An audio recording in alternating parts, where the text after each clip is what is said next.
Evening. So slide map work नहीं कर रहा है and we were trying to sort it out. हम कोशिश कर रहे थे कि स्लाइड मैप कैसे भी काम करे।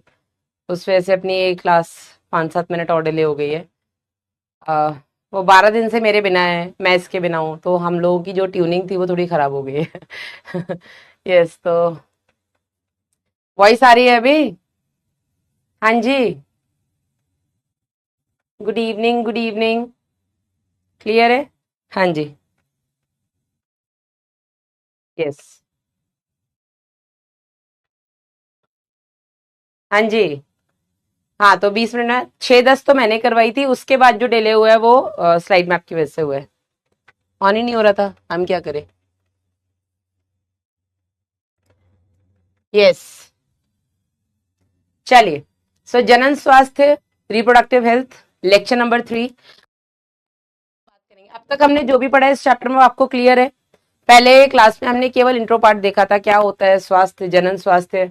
भारत में जनन स्वास्थ्य को बनाए रखने के लिए पहले हमने इन जनरल डिस्कस किया था, फिर हमने डब्ल्यूएचओ की डेफिनेशन डिस्कस की थी।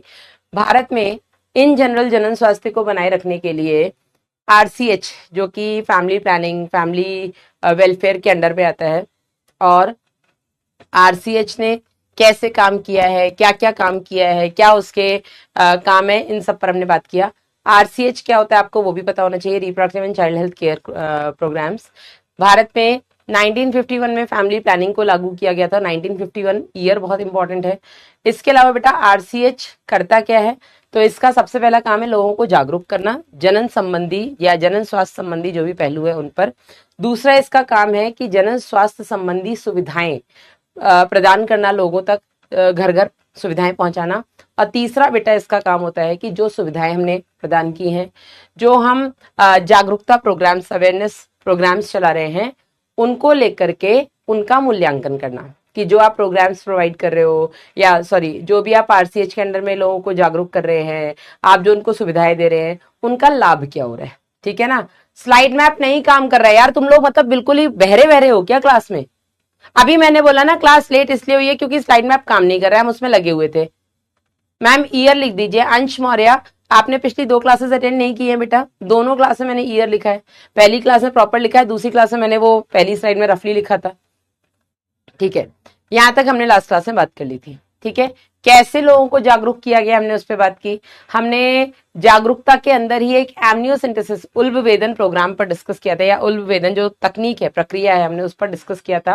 क्या होता है एमनियोसिंथेसिस, कब किया जाता है, किसमें किया जाता है, क्या इसका यूज है, कहाँ भारत में इसका मिसयूज हो रहा है, इन सब पर हमने बात की थी। ठीक है, आज की क्लास में बेटा हम आगे बढ़ेंगे। यहां तक सबको क्लियर है? एक बार थम्स अप कर दीजिए।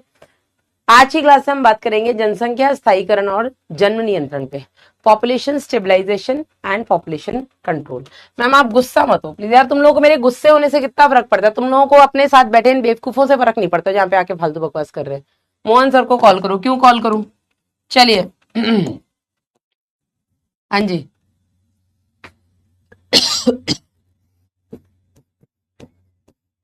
Population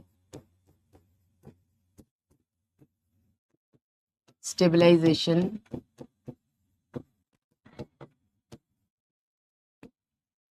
and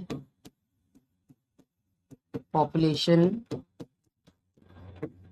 control. ठीक है, आज हम इस पर बात करेंगे। देखो, भारत ने, अगर हम आजादी से लेके अब तक की बात करें, पिछले 76 सालों की अगर हम बात करें, तो भारत में हर दिशा में डेवलपमेंट तो हुआ है।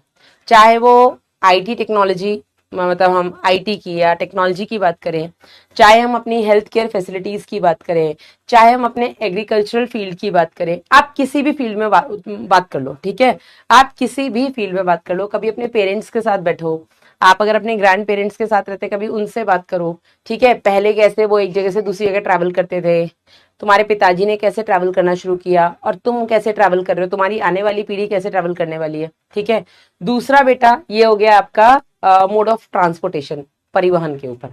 दूसरा आप बात करें कि पहले के जमाने में कैसे खेती होती थी, समय के साथ कैसे खेती करने के तरीकों में बदलाव आया है, आप इस पर बात करिए। आप हेल्थ केयर फैसिलिटीज पे बात करिए कि पहले कैसे ऑपरेशन होते थे, आज कैसे ऑपरेशन होते हैं, इस पर बात कर लो। आप टेक्नोलॉजी में मोबाइल्स पे बात कर लो, ठीक है।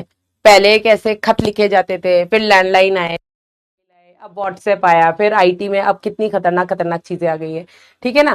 तो टेक्नोलॉजी या सॉरी हम कहेंगे डेवलपमेंट हर दिशा में हुआ है, ना केवल भारत में, पूरी दुनिया में हुआ है, ठीक है। अगर हम पॉपुलेशन एक्सप्लोजन की बात करें, जनसंख्या विस्फोट समझते हैं आप? हाँ जी, क्या होता है जनसंख्या विस्फोट? विस्फोट क्या होता है? पॉपुलेशन एक्सप्लोजन क्या है? जनसंख्या विस्फोट मतलब कि अचानक से इतनी ज्यादा पॉपुलेशन बढ़ना कि जो मूलभूत सुविधाएं हैं जैसे कि रोटी कपड़ा और मकान, उनकी तक कमी आ जाए, इसको बेटा हम बोलते हैं जनसंख्या विस्फोट। मैम मूल्यांकन क्या होता है? बेटा मूल्यांकन करना मतलब इवैल्यूएट करना, इवैल्यूएट करना जिससे मैंने आपको बताया था जनगणना करना। जनगणना की मदद से ही तो बेटा हम इवैल्यूएट कर पा रहे हैं ना कि पिछले 10 सालों में कितने लोग बढ़े हैं, ठीक है। अगर 10 सालों में उतने बढ़े हैं जितने की आपने उम्मीद की थी, अगर हर घर में 1 या 2 बच्चे हों, 3 बच्चे हों ज्यादा से ज्यादा, तो बेटा सरकार जितनी उम्मीद रख के चलेगी कि हाँ 10 साल में, अभी हमारी ये पॉपुलेशन है, 10 साल में इतनी और बढ़ जाएगी, और सरकार उसी के हिसाब से रोटी कपड़ा मकान शिक्षा और जो भी अपनी बेसिक सुविधाएं हैं उनकी तैयारी करेगी। लेकिन सरकार तैयारी कर रही है हर घर में 2 बच्चों के हिसाब से, लोग बच्चे पैदा कर रहे हैं हर घर में 3 4 5 7, तो उस कंडीशन में बेटा कहीं ना कहीं इम्बैलेंस होगा ना। सरकार की जो स्ट्रैटेजीज हैं अपने देश की पॉपुलेशन को हेल्दी बनाए रखने में, जो सरकार स्ट्रैटेजी बना के चल रही है और जो जनसंख्या जिस हिसाब से बढ़ रही है, इन दोनों में बेटा जब गड़बड़ होगी तो कहीं ना कहीं वो देश को डेवलप्ड या विकसित भारत तो नहीं ही बनने देगा।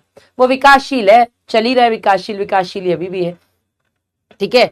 तो मूल्यांकन करना मतलब हम इवैल्यूएट कर रहे हैं कि जो हम लोगों को अवेयर कर रहे हैं कि आपको 2 ही बच्चे करो, कि आप गर्भनिरोधक युक्तियों का पालन करें, आप इस उम्र में शादी करें, बहुत सारी ऐसी चीजें जो हम लोगों को बता रहे हैं, जो मैंने आपको पिछले लेक्चर में बताई, हम किस बारे में अवेयर कर रहे हैं और उसके लिए जो हम अच्छी से अच्छी सुविधाएं प्रदान कर रहे हैं। इन दोनों के चलते रिजल्ट क्या आ रहा है बेटा? ओवरऑल रिजल्ट क्या है?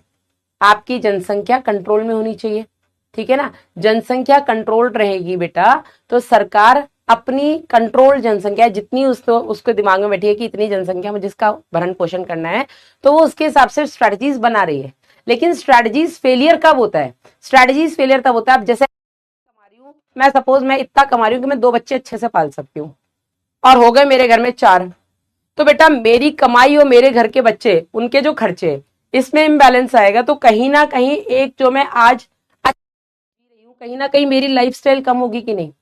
आज जो मैं हर महीने छोटे मोटे ट्रिप पे निकल जा रही हूँ, नहीं जा पाऊंगी भाई, बच्चों की फीस भरूं या ट्रिप करूं, ठीक है। आज जो मैं हर तरह का फल अपने बच्चे को खिला पा रही हूँ, नहीं खिला पाऊंगी भाई। एक बच्चे को वैरायटी ऑफ फल खिलाना और 4 बच्चों को बेसिक केला ही खिला दो, बहुत डिफरेंस है, हाँ या नहीं? तो यही चीज बेटा सरकार, और क्या दिक्कत आ रही है भाई वॉइस में? वॉइस में क्या इश्यू आ रहा है? Let me check.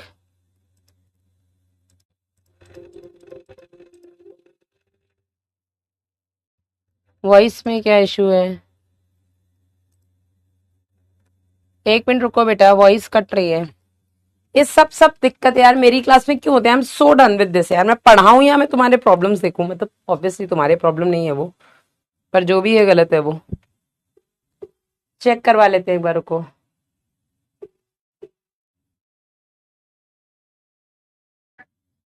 Mukesh ji बीच बीच में वॉइस कट रही है, बच्चे बोल रहे हैं, प्लीज एक बार देखो, और मेरे सिस्टम में भी वॉइस ऑन करो। मैं ऑन कर रही हूँ, सुनाई नहीं दे रहा है मुझे।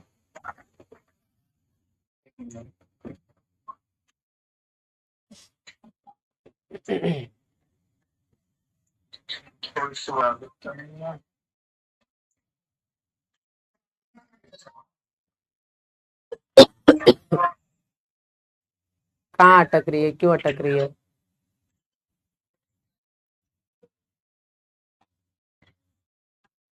तब तक मैं लिख देती हूँ जनसंख्या विस्फोट क्या होता है ना।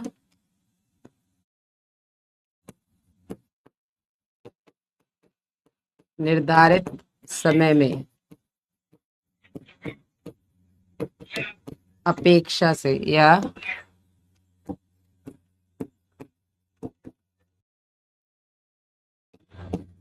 जनसंख्या का अपेक्षा से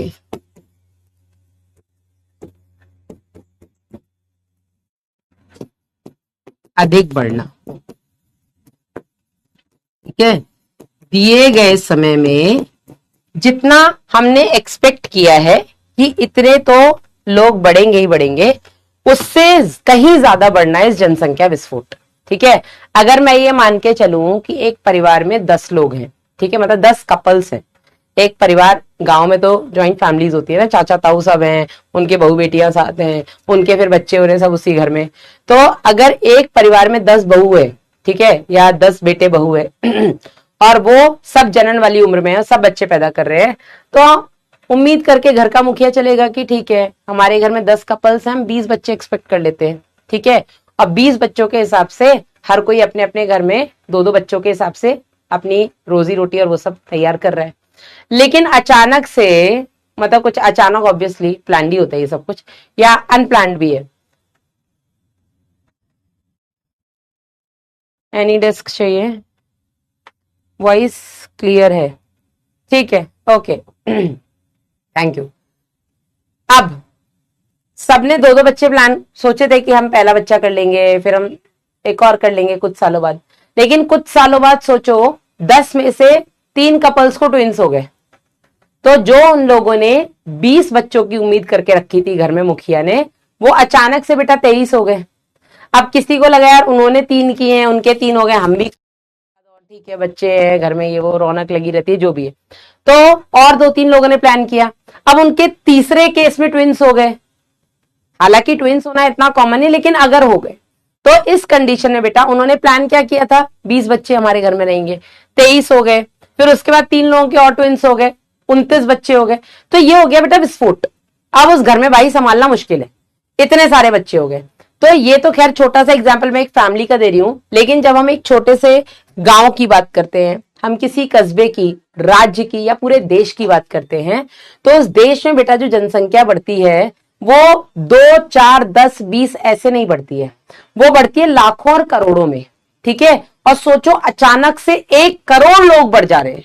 1 करोड़ लोग बढ़ना बेटा, एज अ फैमिली हो सकता है किसी घर में 2 बड़े होंगे, किसी में 4 बड़े होंगे, किसी में शायद एक ही बड़ा होगा, लेकिन ओवरऑल बेटा, ओवरऑल एक देश में अचानक से 10 दिन के अंदर 1 करोड़ आदमी बढ़ रहा है, जो कि बहुत कॉमन है, भारत में तो बहुत कॉमन है।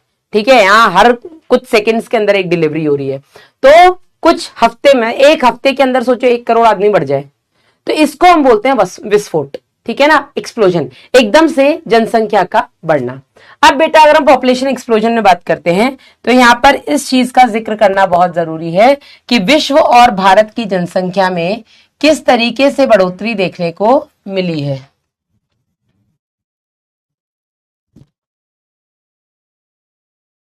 डेटा इंपॉर्टेंट है जो मैं लिखाने जा रही हूं।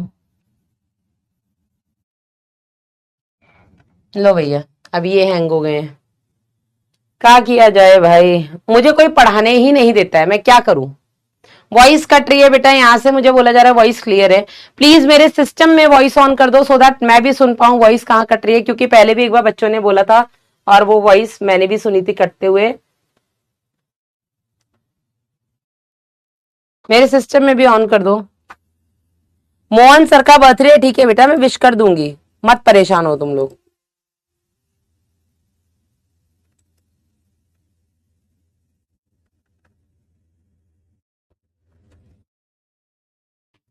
कौन है पनौती क्लास में, किसको नहीं पढ़ना?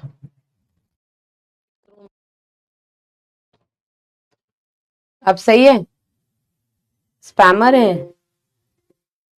एकदम धीरे करके ऑन कर दो, सो दैट मैं सुन पाऊं।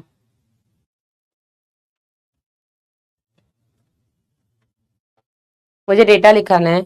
विश्व की संख्या जो 1900 में बेटा करीब 2 बिलियन थी, वो 100 साल में बढ़ करके 3 गुना हो गई, यानी कि 6 बिलियन हो गई। और अगले 10 साल में वो 1.2 बिलियन तक पहुंच गई, सॉरी 7.2 बिलियन तक पहुंच गई। ये हम विश्व की जनसंख्या की बात कर रहे हैं। इसी तरीके से अगर हम भारत में जनसंख्या की बात करें तो भारत में जनसंख्या आजादी के समय जो लगभग 350 मिलियन थी, मतलब लगभग 35 करोड़ के आसपास, वो केवल 50 साल में 3 गुना हो गई। मतलब विश्व की जनसंख्या जो 3 गुना होने में जिसको 100 साल लगे, केवल भारत की जनसंख्या 50 साल में 3 गुनी हुई है। ठीक है ना। और 2001 के सेंसस जनगणना के अकॉर्डिंग बेटा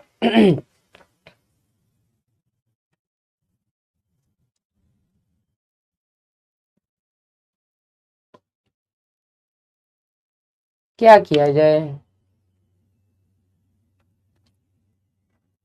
अच्छा, वही फाइल ही गायब हो गई।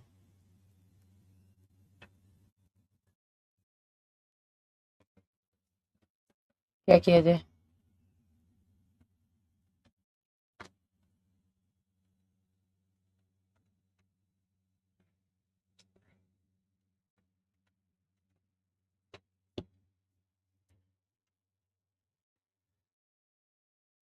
This needs an update now.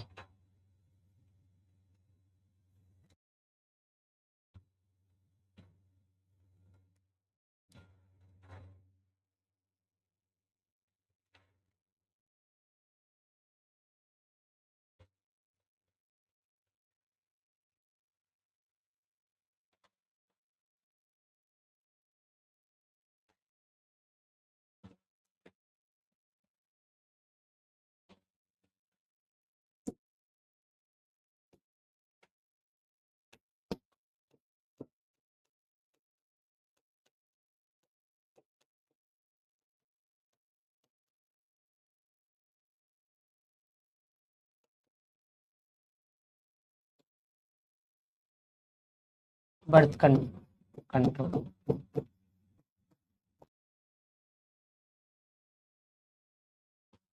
जनसंख्या विस्फोट इसके अंदर हमने देखा था।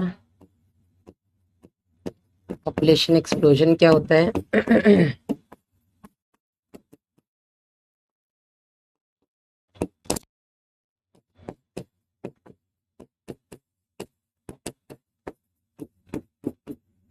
ये मैंने आपको लिखा दिया। ठीक है, आगे बढ़ते हैं और आप लिखिएगा विश्व की जनसंख्या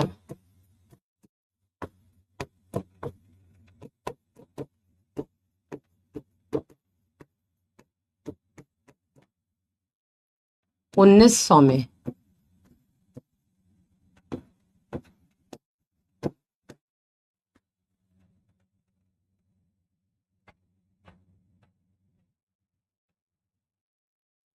फिर हैंग हो गया, अभी रुक जाओ यार।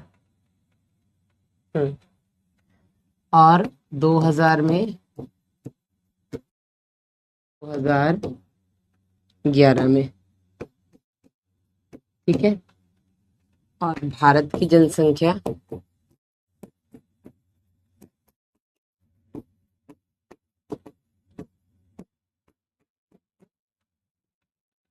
1950 में आजादी के समय।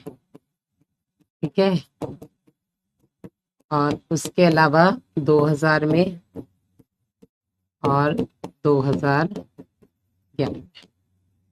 बात करें बेटा विश्व की जनसंख्या 1900 में जो कि 2 अरब थी, यानी कि 2 बिलियन, वो 100 सालों में बढ़कर के 6 अरब हो गई, यानी कि 6 बिलियन हो गई।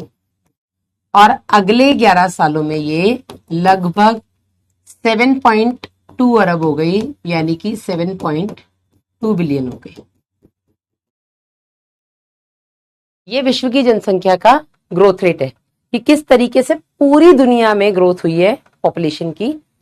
100 सालों में 3 गुना और अगले 11 सालों में लगभग 1.2% और बढ़ गई। ठीक है ना। वहीं अगर हम केवल भारत की जनसंख्या की बात करें जो कि 1950-51 जो पहली जनगणना हुई थी उसके आसपास लगभग 35 करोड़ थी। आप इसको 350 मिलियन बोल सकते हैं। ठीक है, जो कि मात्र 50 सालों में 1 अरब हो गई, 1 मिलियन, और अगले 11 सालों में या 10 सालों में 1.2 अरब, यानी कि 1.2 बिलियन हो गई। 2011 के बाद अगली जनगणना जो कि 2021 में होनी थी वो नहीं हुई, ठीक है। और वो जनगणना बेटा जो 2021 में होनी थी वो अभी हो रही है 2026 में। 1947 होगा बिट्टू। आजादी बेशक हमें 1947 में मिल गई थी, लेकिन बेटा जो पहली जनगणना हुई थी वो 1951 में हुई थी, ठीक है ना।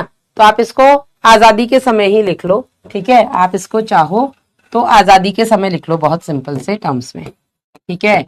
आजादी के समय भारत की जो जनगणना बेटा 35 करोड़ थी वो केवल 50 सालों में 3 गुना हो गई, और अगले 10 सालों में 1.2। इससे आपको एक चीज समझ में आ रही है क्या, कि विश्व की जनसंख्या जो 10 साल में 6 से 7.2 हुई है, 7.2 हुई है, इसमें 7.2 में केवल 0.2 भारत का ही है। मतलब 1.2 में आप ये कह लो 12 में से जो 2 हिस्से हैं वो केवल भारत के। इसके हिसाब से हम ये कह सकते हैं, इस डेटा के हिसाब से, कि विश्व में हर छठा आदमी भारतीय है।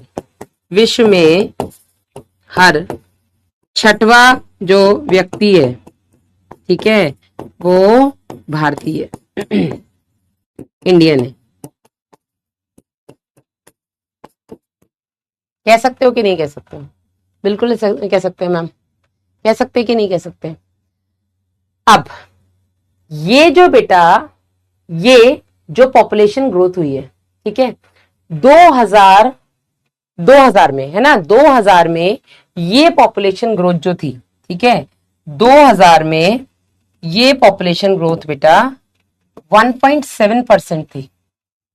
यस, 2000 में ये पॉपुलेशन ग्रोथ 1.7% थी, जो कि 2011 में बढ़कर के 20% हो गई, ठीक है। जनसंख्या वृद्धि दर अगर हम यहाँ पे बात करें, जनसंख्या वृद्धि दर, ठीक है, जिसे हम बोलेंगे पॉपुलेशन ग्रोथ रेट, किस हिसाब से पॉपुलेशन बढ़ रही है, पॉपुलेशन ग्रोथ रेट में 1.7% वो 11 में बढ़कर के 2% हो गई। इसका क्या मतलब हुआ? इसका मतलब ये हुआ कि 2000 में हर 1000 व्यक्ति में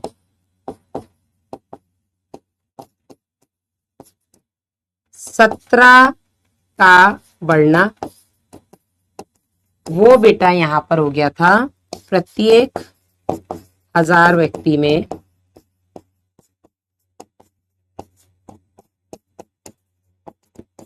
20 का बढ़ना। मतलब हर लोगों की पॉपुलेशन में 20 लोग बढ़ रहे हैं। समझ रहे हैं नहीं? फिर से वॉइस प्रॉब्लम हो गई है। आप ये डेटा लिखो, तब तक मैं वॉइस चेक करती हूँ। क्या है यार,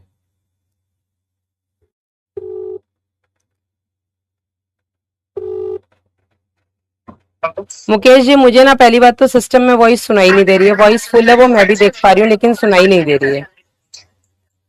इस बार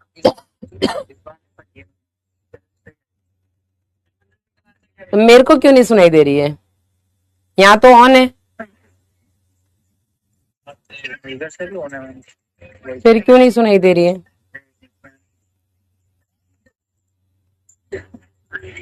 अभी देखो एक बार, अभी तक तो नहीं आ रही है। टीवी कनेक्टेड है टीवी?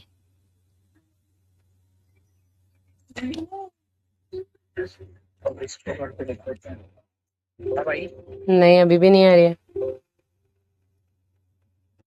इतना प्रॉब्लम क्यों है वो इसका? यहीं आ रही थी, वहां जयपुर में तो कोई इशू नहीं था। प्रॉब्लम है।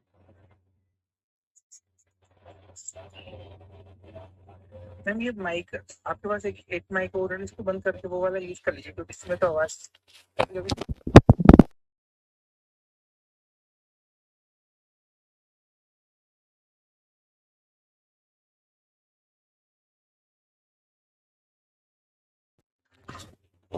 ऑन कर लिया, देखिए अब इसमें ये सिस्टम में वॉइस ऑन करो, क्यों नहीं मुझे सुनाई दे रही है? बोल ही रही हूँ लगातार। चलो जयपुर भावना कह रही है, चलो जयपुर। हाँ, मैम मुकेश जी की आवाज भी कट रही है दिशु कह रही है मुकेश जी आपकी आवाज भी कट रही है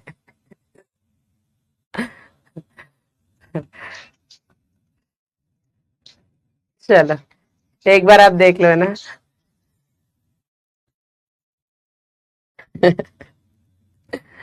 वो तो तुम लोग मजेदार यार। चलो, ये ये डेटा समझ में आया कि नहीं? यस, वापस से रिपीट कर रही हूँ एक बार। विश्व की जनसंख्या जो कि 1900 में 2 अरब थी, 100 सालों में बेटा वो 3 गुना हो गई, लगभग 6 अरब। और अगले 10 सालों में वो 1.2 अरब और बढ़ गई, 7.2 अरब हो गई। ठीक है, वहीं भारत की जनसंख्या की बात करें तो भारत की जनसंख्या जो कि आजादी के समय लगभग 35 करोड़ या 350 मिलियन थी, वो बेटा केवल 50 साल में लगभग 3 गुना हो गई, 1 बिलियन। और अगले 10 सालों में ये 1.2 बिलियन हो गई। यहां पर बेटा हम ये कह सकते हैं कि अगर हम विश्व से कंपेयर करें, पूरे विश्व की जनसंख्या जो 7.2 बिलियन है और केवल भारत की जनसंख्या 1.2 बिलियन है, तो हम ये कह सकते हैं कि विश्व में हर छठा। दूसरी चीज, अगर हम पॉपुलेशन ग्रोथ रेट की बात करें, ग्रोथ रेट मतलब किस दर से जनसंख्या बढ़ रही है, तो वर्ष 2000 में जनसंख्या वृद्धि दर बेटा 1.7% थी। 1.7% मतलब 1000 लोगों की पॉपुलेशन में 17 लोग और बढ़ रहे थे, फिर 1000 लोगों की पॉपुलेशन में 17 लोग और बढ़ रहे थे, वो बेटा बढ़ करके अगले 10 सालों में 2% हो गई। 2% मतलब हर 1000 लोगों में 20 लोग बढ़ने लग गए। समझे कि नहीं समझे? और ये जो बेटा पॉपुलेशन ग्रोथ रेट है, ये जो पॉपुलेशन ग्रोथ रेट है, ये एक अलार्मिंग सिचुएशन है। अलार्मिंग सिचुएशन मतलब अब जागरूक हो जाने का समय आ गया है कि अब भी अगर तुम नहीं जगे तो बेटा फट पड़ेगी जनसंख्या, और जब फट जाएगी ना तो बेसिक जो नीड्स है, रोटी कपड़ा मकान और अब शिक्षा, ये तुम हर बच्चे को नहीं दे सकते। ठीक है ना? तो ये जो है बेटा, ये आपकी अलार्मिंग सिचुएशन है। ये जो 2% है, ये अलार्मिंग सिचुएशन है। इसको हम क्या बोलेंगे? अलार्मिंग कंडीशन बोल सकते हो आप, अलार्मिंग सिचुएशन बोल सकते हो कि अब जाग जाओ। अभी अलार्म, अलार्म क्यों बजता है? जगाने के लिए ना। हम अपने,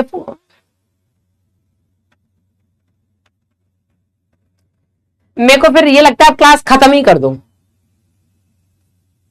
अभी भी वॉइस इशू, अब मेरे को तो सुनाई नहीं दे रही है, सबसे बड़ी दिक्कत ये है। बेटा 1 मिनट देना, इसमें मम्मा की क्लास चल रही है, लेट मी चेक, एक बार देख लूं। देख,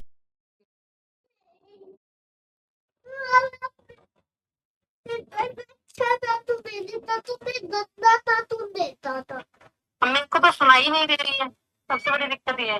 बेटा 1 मिनट देना यार, मेरे फोन में तो सही आ रही है। लेट मी चेक, या मेरे फोन में तो ठीक। मोहन सर का बर्थडे विश कर दूंगी, मत परेशान हो तुम लोग। फोन में तो ठीक आ रही है।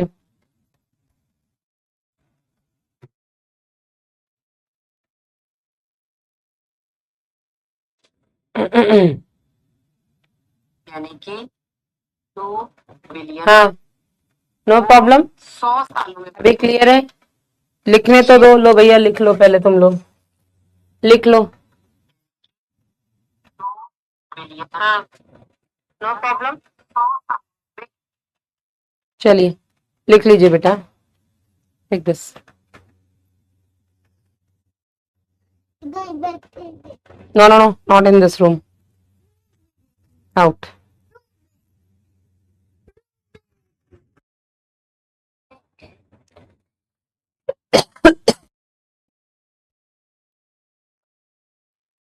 बेटा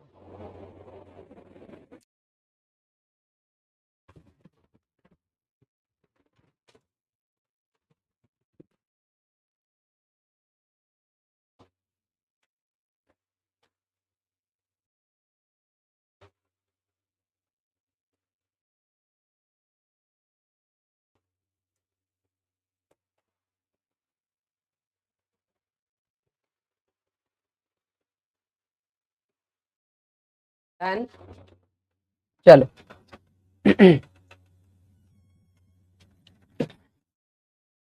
जनसंख्या विस्फोट का कारण क्या है, पहले ये देखो, क्यों हुआ जनसंख्या विस्फोट?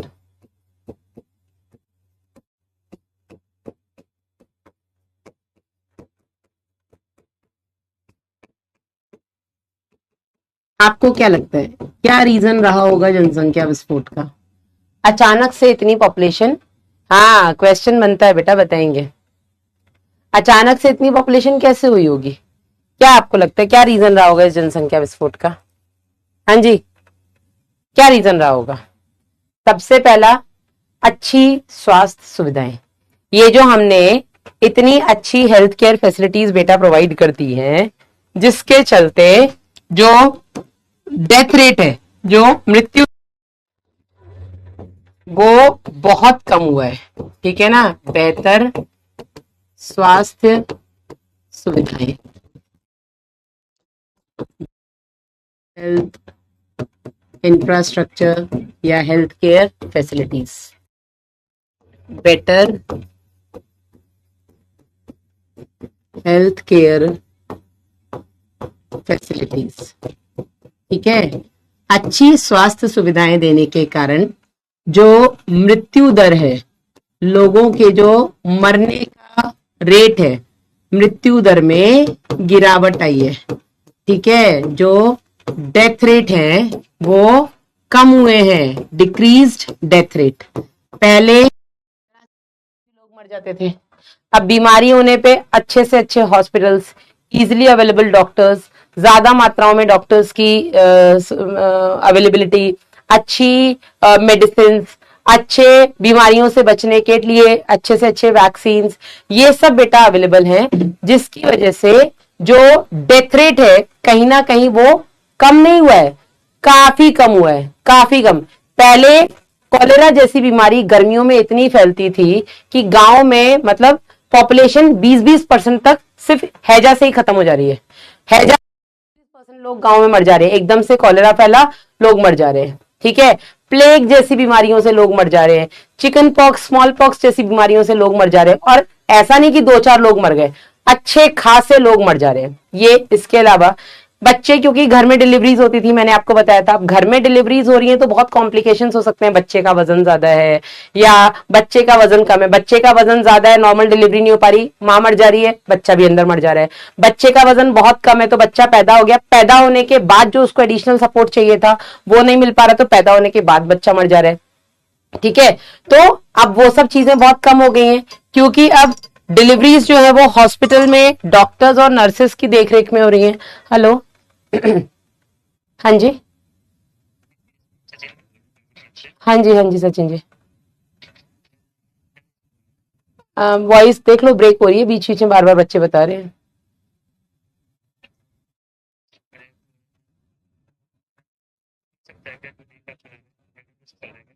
क्लास ऐप पर चल रही है, लक्ष्य नीट हिंदी 2027 बैच है, उसमें अभी लाइव क्लास चल रही है।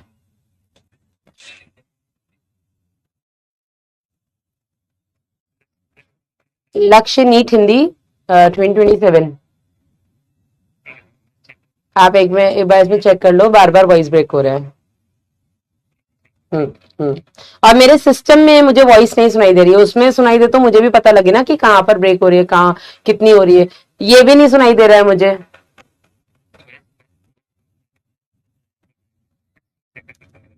हाँ प्लीज, ओके। हाँ जी, हाँ जी।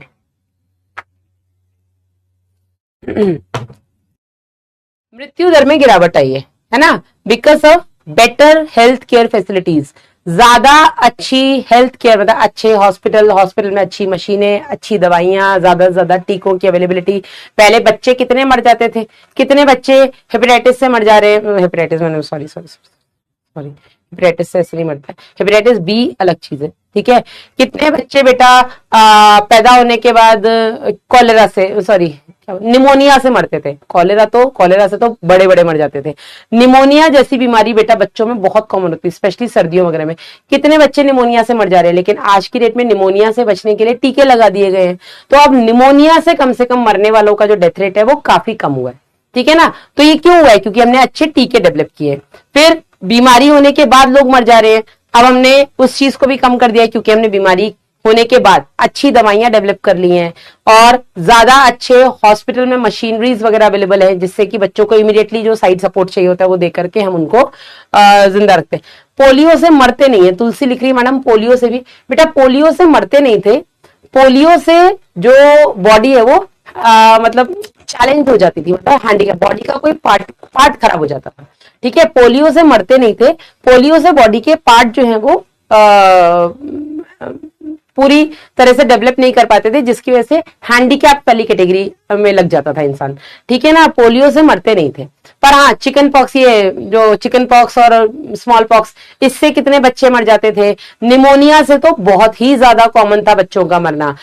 गर्मी में बारिश हो गई, बारिश के बाद एकदम से धूप निकलती, उसमें गर्मी, बाढ़ आना आए दिन, उसके चलते बेटा जिन रीजन्स में बाढ़ आती थी वहां पर कॉलेरा जैसी बीमारी बहुत फैलती थी, और उस कॉलेरा जैसी बीमारी से इतने लोग मरते थे कि मतलब गांव की पॉपुलेशन 10-20% कम हो जाती थी। लेकिन अब ये सब नहीं है, अब वहां पर बेटा अच्छी हेल्थ फैसिलिटीज मिल गई हैं। हेल्थ फैसिलिटीज के चलते जो मृत्यु दर है उसमें गिरावट आई है। ठीक है, मृत्यु दर में गिरावट आई है, प्लस के भी अंदर अगर हम बात करें तो मातृ मृत्यु दर में गिरावट, मातृ मृत्यु दर में डिक्रीज मैटरनल मोर्टेलिटी रेट। ठीक है, मैटरनल मोर्टेलिटी रेट इसको हम बोलते हैं। ठीक है, मैटरनल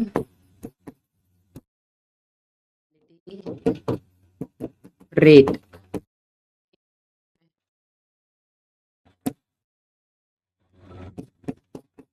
इसके अलावा शिशु मृत्यु दर में गिरावट, जो नवजात बच्चे पैदा होते ही मर जाते थे वो कम हुआ है। मृत्यु दर में गिरावट। ठीक है, इन्फेंट मोर्टेलिटी रेट, आईएमआर भी कम हुआ है, ये भी घटा है। इसको हम आईएमआर और एमएमआर बोल देते हैं। ठीक है, MMR, MMR is maternal mortality rate and IMR is infant mortality rate. दोनों में कमी आई है। ठीक है ना, जिसके चलते पॉपुलेशन एकदम से बहुत ज्यादा बढ़ रही है। ठीक है, दूसरा बेटा इसके अलावा और क्या है, जनन क्षम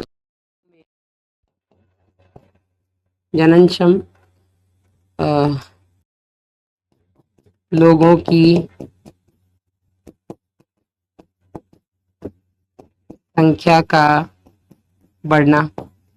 आज की डेट में हमारे जो पॉपुलेशन है उस पॉपुलेशन में 2-3 तरीके के पॉपुलेशन होती है। ठीक है, एक वो पॉपुलेशन जो अभी जनन वाली एज तक पहुंचे ही नहीं है, यानी कि किशोरावस्था से पहले वाली। दूसरी वो पॉपुलेशन जो अभी बच्चे पैदा कर सकते हैं, और तीसरी वो पॉपुलेशन जो बच्चे पैदा करके फुर्सत हो चुके हैं, मतलब 40-45 साल के बाद वाली एज।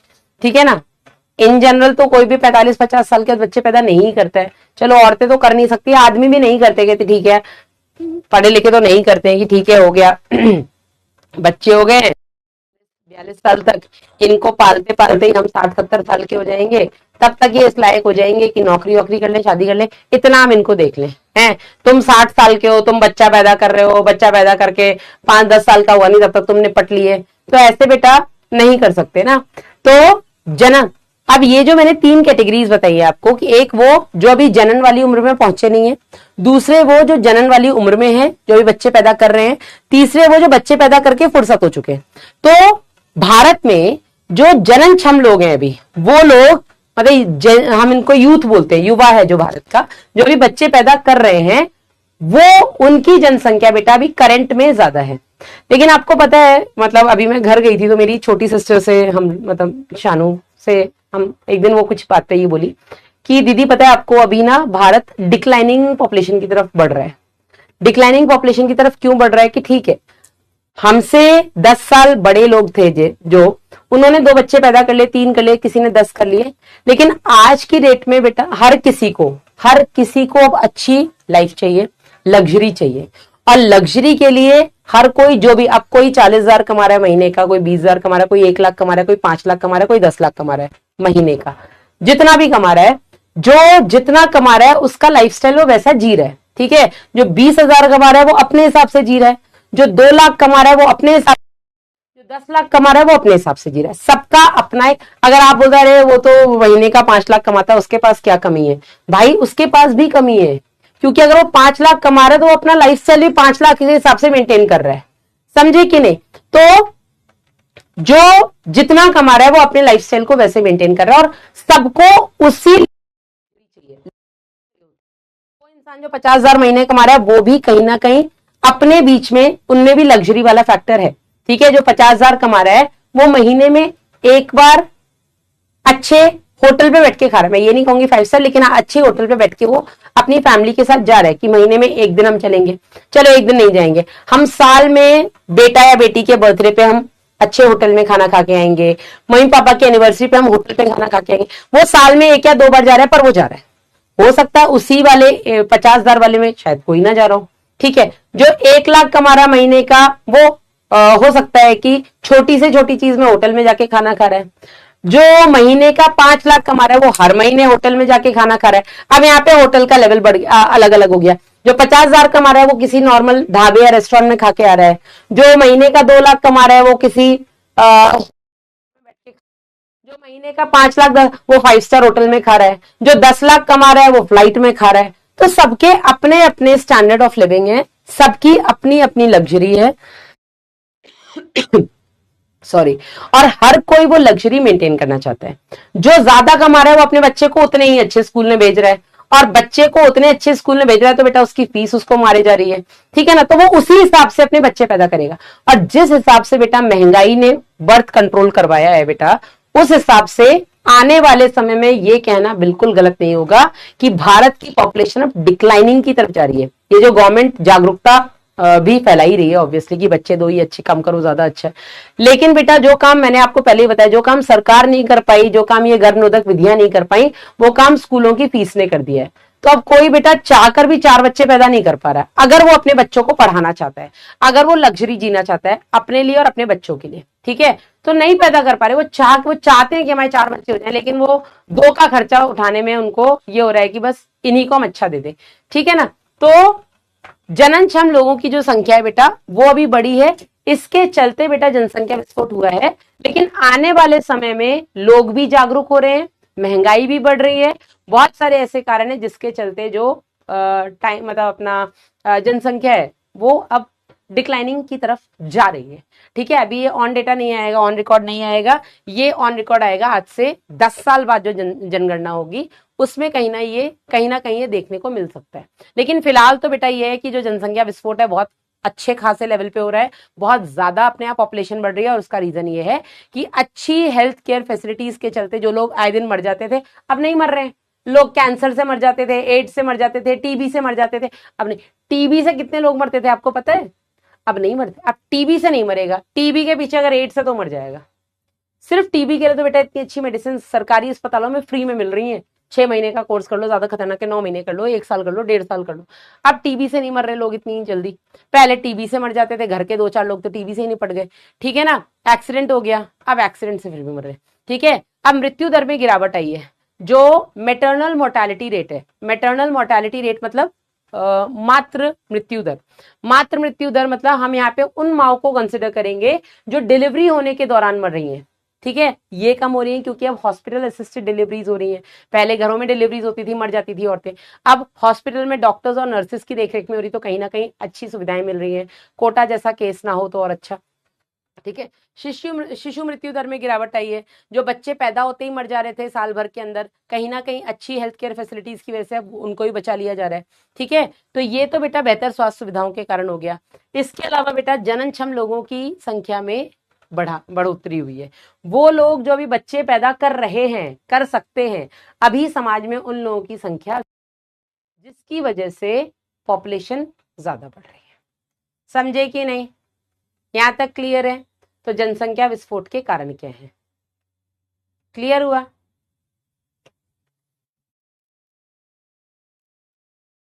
लिख लो।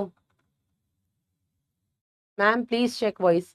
बेटा जो आईटी टीम है वो लगी हुई है अभी साथ में सिस्टम में मेरे साथ, और वो लोग चेक कर रहे हैं, कुछ कुछ सेटिंग्स भी क्लास में चल रही हैं साथ में, तो उन्होंने मुझे बोला मैम आप कंटिन्यू करिए, इसलिए मैं पढ़ा रही हूँ। हाँ जी। यहाँ तक क्लियर है? तो जनसंख्या विस्फोट हो रही है, कैसे हो रही है हमने बताया। करंट ग्रोथ रेट क्या है 2011 तक की सेंसस के हिसाब से ये है।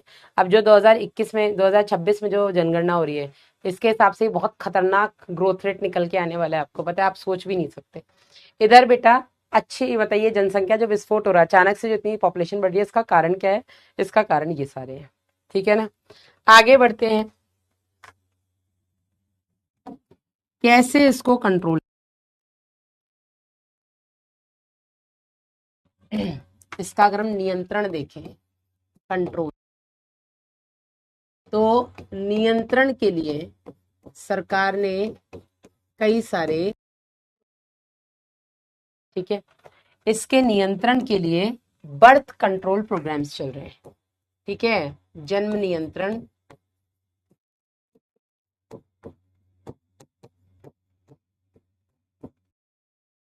बर्थ कंट्रोल, एक मिनट, युक्तियां,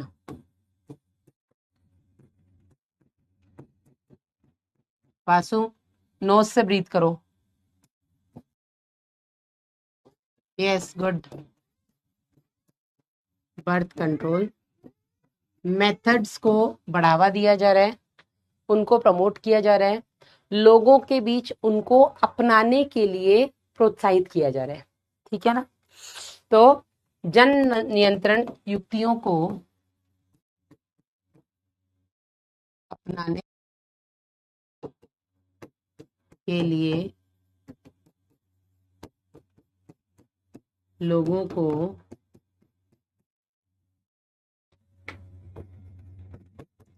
जागरूक और प्रोत्साहित किया जा रहा है।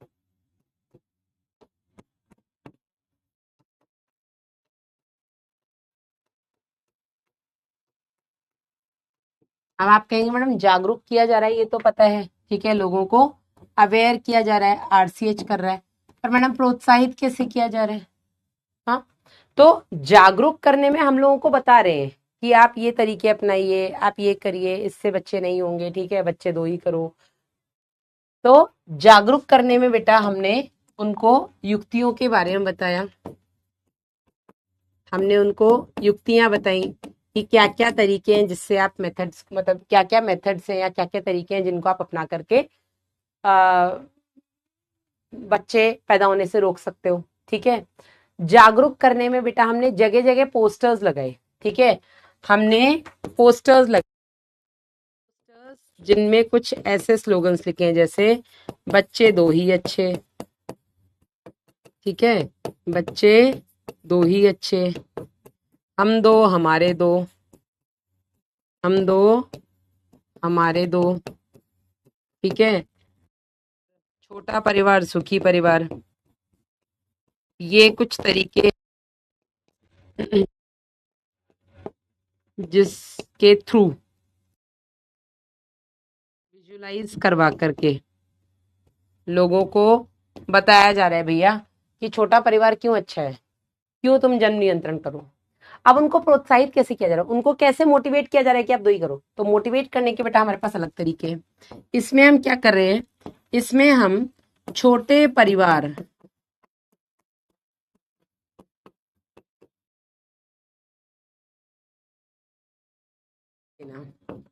इंसेंटिव समझते हो, छोटे परिवारों को इंसेंटिव्स देना, जैसे मैंने थोड़े दिनों पहले आप ही की क्लास में आगे डिस्कस किया था, अभी रिसेंट, अब तो खैर पुरानी हो गई, वो 2 महीने के आसपास हो गए इस न्यूज को।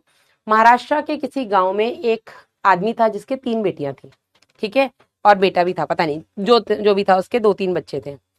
उनमें बेटा उसने अपनी एक बेटी को पानी में डुबा के मार दिया। हाँ, हाँ मैम, पंचायत सीरीज वाला स्लोगन लिख दो, ओम, वो क्या, 2 बच्चे मीठी खीर उससे ज्यादा बवासीर। ठीक है, ये तो वर्ल्ड वाइड चल रहा है। बताया था मैंने आपको कि एक आदमी ने, क्योंकि उसके शायद 3 बच्चे थे, उसने अपनी एक बेटी को पानी में डुबा के मार दिया।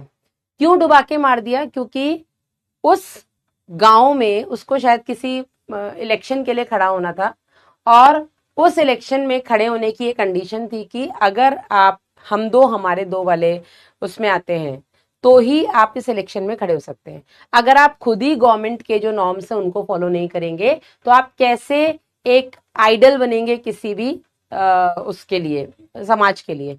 तो क्योंकि उसको चुनाव में खड़ा होना था, एंड जस्ट बिकॉज उसके 3 बच्चे थे, वो चुनाव नहीं लड़ सकता था, इसलिए उसने अपना एक बच्चा ही मार दिया कि अगर मेरे 2 ही बच्चे रह जाएंगे तो मैं चुनाव में खड़ा हो पाऊंगा। तो ये हो गया इंसेंटिव देना कि आपका छोटा परिवार है, आप सरकार के नियमों को फॉलो कर रहे हैं, आप आइए, आप चुनाव भी लड़िए, आप परिषद या विधायक जो बनना है बनिए, ठीक है। वरना लालू प्रसाद यादव जैसे जिनके खुद के 9-10 बच्चे हैं, वो कैसे किसी को बताएंगे कि छोटा परिवार सुखी परिवार? वो कैसे किसी को बोलेंगे कि नहीं बच्चे 2 ही करिए तो ही आप सही रहे? जिसके विधायक के, नेता के, प्रधानमंत्री बोली सॉरी, चीफ मिनिस्टर, मुख्यमंत्री के खुद के 9-10-11 बच्चे हैं, वो कैसे किसी को इस चीज के लिए मोटिवेट कर सकता? नहीं कर सकता। तो ऐसे लोगों को सरकारी गद्दियों पे मत बिठाओ, जो खुद ही सरकार या जो देश को विकसित बनाने के लिए जो चीजें फॉलो करनी चाहिए, जो खुद ही उसके अगेंस्ट है, उसको सरकारी जो भी पोजीशन है वो मत दो, ठीक है। इसी में बहुत सारी जगह पे मतलब ऐसे क्या बोलते हैं, प्रस्ताव आए हैं कि सरकारी नौकरी उन्हीं को मिले जो इन सब चीजों के, गवर्नमेंट के नियमों को फॉलो करे कि 2 ही बच्चे करने, 1 ही बच्चे करो, ठीक है।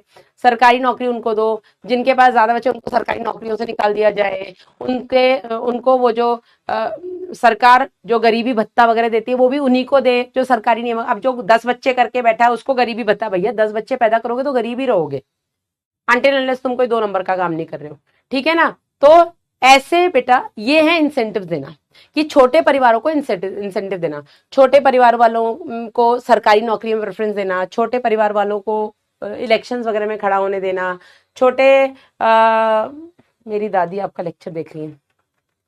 दादी जी, आपके जमाने में नियम और थे, अभी भारत सच में संकट में है, तो इसलिए सरकार ने ऐसे नियम बनाए और इसमें कोई बुराई नहीं है।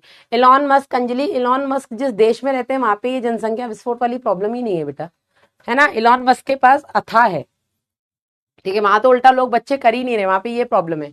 आपको पता है अभी कौन सी कंट्री में ये भी हुआ था कि वो लोगों को बोल रहे थे कि आप हमारे यहाँ आइए, हमारी सिटीजनशिप लीजिए और आप हमारे यहाँ आकर के बच्चे पैदा कीजिए, क्योंकि उनके यहाँ जो पॉपुलेशन ग्रोथ है वो डिक्लाइनिंग, ठीक है, डिक्लाइनिंग यानी कि उनकी पॉपुलेशन इतनी कम हो चुकी है, उनके यहाँ पॉपुलेशन बढ़ ही नहीं रही है। हाँ, मुझे अभी देश का नाम याद नहीं आ रहा है, उनके यहाँ पॉपुलेशन बढ़ ही नहीं रही है, तो वो दूसरी कंट्री से लोगों को बुला रहे हैं कि आप हमारे यहाँ आइए और आकर के आप प्लीज हमारे यहाँ का सिटीजनशिप लीजिए और यहाँ पे बच्चे पैदा कीजिए। समझ रहे हैं कि नहीं? तो ये प्रोत्साहित करना कि आप छोटा परिवार रखो जिससे कि जन नियंत्रण हो सके, देश विकसित बन सके, उसके लिए हमने लोगों को जागरूक ऐसे किया और हम लोगों को प्रोत्साहित ऐसे कर रहे हैं कि भैया छोटा परिवार होगा तो हम उनको इंसेंटिव्स देंगे। अब वो इंसेंटिव अलग अलग तरीके, हम उनको सरकारी नौकरी दे सकते हैं या उसमें प्रेफरेंस दे सकते हैं, हम उनको इलेक्शन में खड़ा होने दे सकते हैं, ठीक है, हम उनको कुछ अलग से भी सुविधाएं दे सकते हैं। जैसे लोग लड़कियां मार देते थे, तो मुझे याद है जब मैं क्लास 11-12 में थी उस टाइम पर ये रूल आया था कि अगर किसी घर में से 2 ही बेटियां होंगी तो एक बेटी की फीस लगेगी, दूसरी बेटी की फीस बिल्कुल माफ हो जाएगी, जिससे कि लोग 2 बेटियों के होने में ये ना हो कि अब मारी दो इसको, 2 बेटियों का खर्चा कैसे चलाए। भैया पढ़ाई तो सरकार ने फ्री कर दी ना, एक लड़की के खर्चे पे वो 2 लड़कियों को पढ़ा रही है, तो ये भी सरकार का इंसेंटिव ही था कि 2 बेटियां हैं, कोई दिक्कत नहीं है, हम पढ़ा रहे तुम्हारी बेटी, चाहे आप कितने भी वेल टू डू फैमिली से हैं, लेकिन दूसरी बेटी की जो फीस थी वो स्कूलों में फ्री कर दी गई थी। कि दूसरी, जापान है कौन है मुझे नहीं पता, जब तक मैं श्योर नहीं हूं मैं नाम नहीं लूंगी, लेकिन हाँ ये है, रूल आया था। अब बेटा वॉइस बिल्कुल ठीक है, मेरे सामने स्क्रीन पे भी चल रही है, ठीक है। तो ये हो गया लोगों को इंसेंटिव देना, समझे कि नहीं, समझ में आ गया कि नहीं, ठीक है। और बेटा ये सब क्यों जरूरी था, ये सब इसलिए जरूरी था, ठीक है, क्यों जरूरी था, जन्म नियंत्रण, जन्म नियंत्रण, बर्थ कंट्रोल जरूरी क्यों है, व्हाई इट इज नेसेसरी, ये जरूरी था बेटा क्योंकि जिस तरीके से जनसंख्या विस्फोट हो रहा था उसके कारण जो बेसिक सुविधाएं हैं, ठीक है, क्या सुविधाएं हैं बेसिक, जो मूलभूत बेसिक जो फैसिलिटीज हैं, जिसमें आ जाता है बेटा रोटी कपड़े,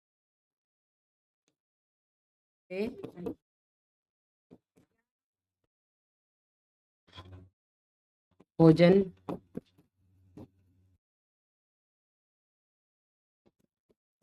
आवास, बेटा बेसिक में आज की डेट में शिक्षा भी आ गई है, ठीक है ना, रोटी कपड़ा मकान शिक्षा आदि की पूर्ति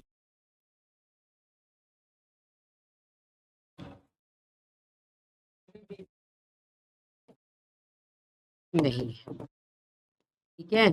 तो अगर बेटा अभी हम पॉपुलेशन कंट्रोल नहीं करेंगे तो हमारे ही देश की जनता को खाने को, रहने को, पहनने को, पढ़ने को बेटा मुहैया कराना मुश्किल हो जाएगा, ठीक है। मैम अब सुनो मैम वॉइस,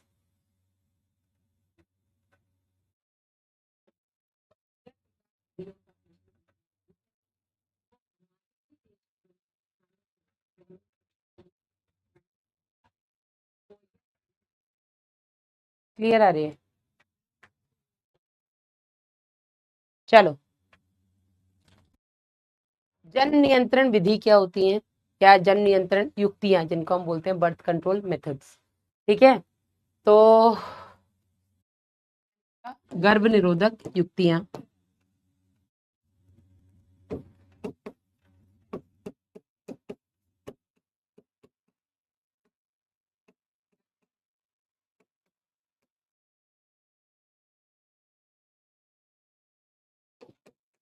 इनको हम कॉन्ट्रासेप्टिव मेथड्स भी बोल देते हैं, गर्भ निरोधक विधि, कॉन्ट्रासेप्टिव मेथड्स, ठीक है। क्या होती है बेटा गर्भ निरोधक विधियां? वे, या ऐसे लिखिएगा, ऐसी विधियां या ऐसी युक्तियां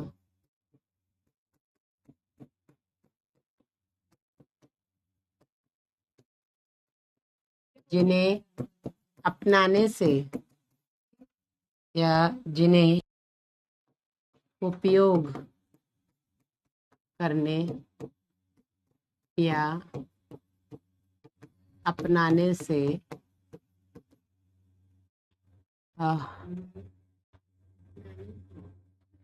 गर्भा को रोका जा सके, या लिखें गर्भ धारण को रोका जा सके, ठीक है, प्रेगनेंसी से गर्भ धारण को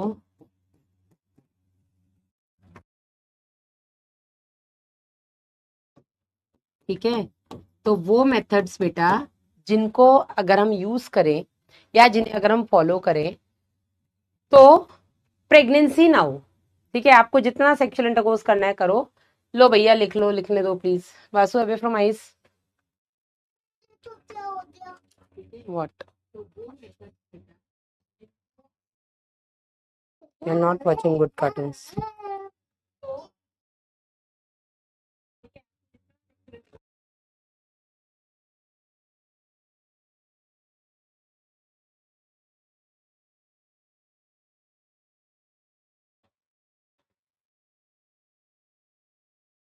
बेटा वॉइस अब मेरे सिस्टम में आ रही है, चल रही है, अब मुझे सुनाई भी दे रही है। अब अगर इशू आएगा तो मुझे समझ आ जाएगा।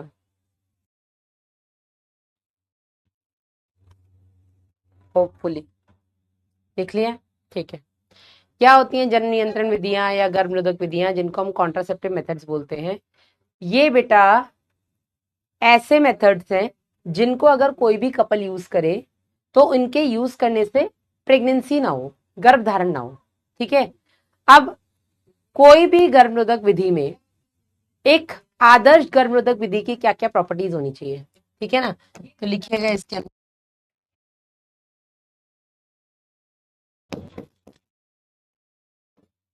गर्भ निरोधक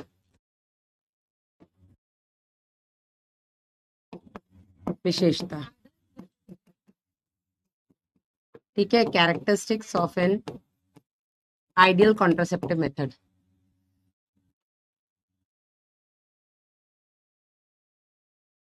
कैरेक्टरिस्टिक या characters of an ideal contraceptive method. आप किसको बोलोगे कि ये आइडियल कॉन्ट्रासेप्टिव मेथड है? कौन सा? तो सबसे पहला बेटा वो जिसे उपयोग करना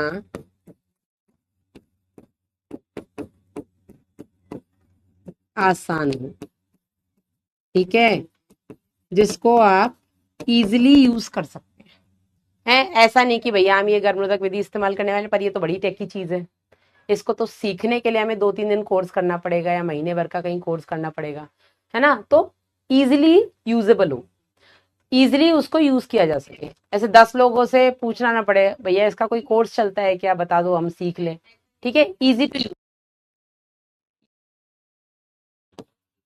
ठीक है, आसानी से। ओके, दूसरा बेटा जो आसानी से अवेलेबल हो, क्या बोलेंगे, उपलब्ध हो, उपलब्ध हो, ठीक है, इजीली अवेलेबल। ऐसा मेथड ना हो कि भैया यूज तो करना है लेकिन मिलता वो केवल शहर की उसी एक दुकान पे है, ठीक है, वो आप उस शहर जाना, वहां पे केवल एक ही दुकान है जहां पर वो मिलता है, ये नहीं कि आपको हर दुकान में, तो बेटा वो कौन जाएगा इतनी दूर, कौन वो दुकान ढूंढेगा, है ना। तो इजिली अवेलेबल हो, आसानी से उपलब्ध भी है, ठीक है, बेटा जो सस्ता हो, ठीक है, सस्ता हो तो हम बोलेंगे इसको पॉकेट, ठीक है, कोई लेबर है बेटा, ठीक है, कोई लेबर है, जैसे दिन का दिहाड़ी में उसने 500 800 1000 रुपए तक कमा लिया, दिहाड़ी 500 से 1200 रुपए हो जाती है। अब उसको कोई ऐसी टेक्निक यूज करनी है, अब 500 रुपए की केवल वो रुपए का आ रहा है, तो कौन देगा बेटा 500 रुपए, तो 20 30 40 50 रुपए में अवेलेबल हो जाए, तो सरकार तो भैया इसको फ्री में अवेलेबल करवा रही है, आप आओ बस, आप ले जाओ, बच्चे मत पैदा करो, जो करना है करो लेकिन बच्चे मत पैदा, आप आओ सरकारी अस्पताल यहाँ से फ्री में उठा के लेकर जाओ, ठीक है, तो यहाँ पर ये पॉकेट फ्रेंडली हो, सस्ता हो। चौथा बेटा जो उपयोगकर्ता की उपयोगकर्ता की गोपनीयता बनाए रखे, गोपनीयता बनाए रखे, कीप प्रिवेसी ऑफ दी, अगर आप ऐसी कोई तकनीक का इस्तेमाल कर रहे हैं तो जगत में ढिंडोरा पिट जा रहे हैं, उनके यहाँ तो ये हो रहा है तुम्हें पता है, इसलिए बच्चे नहीं हो रहे हैं, समझ रहे हो। तो जो आपकी प्रिवेसी को मेंटेन करे, कि अगर आप ऐसा कोई टेक्निक यूज करना चाहते हैं तो वो आप तक ही रहे, आपके पार्टनर तक ही रहे, हैं, पूरे जगत में ढिंडोरा ना पिट जाए उस चीज का, तो जो भी यूजर है उस यूजर की वो प्रिवेसी को मेंटेन करे, ये जल्दी से लिख लो।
डन,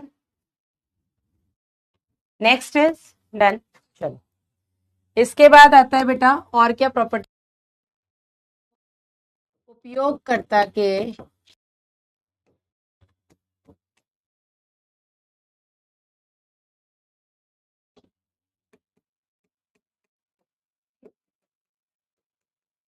बाधा ना डाले, should not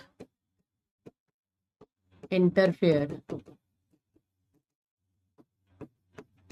the sexual desire of user.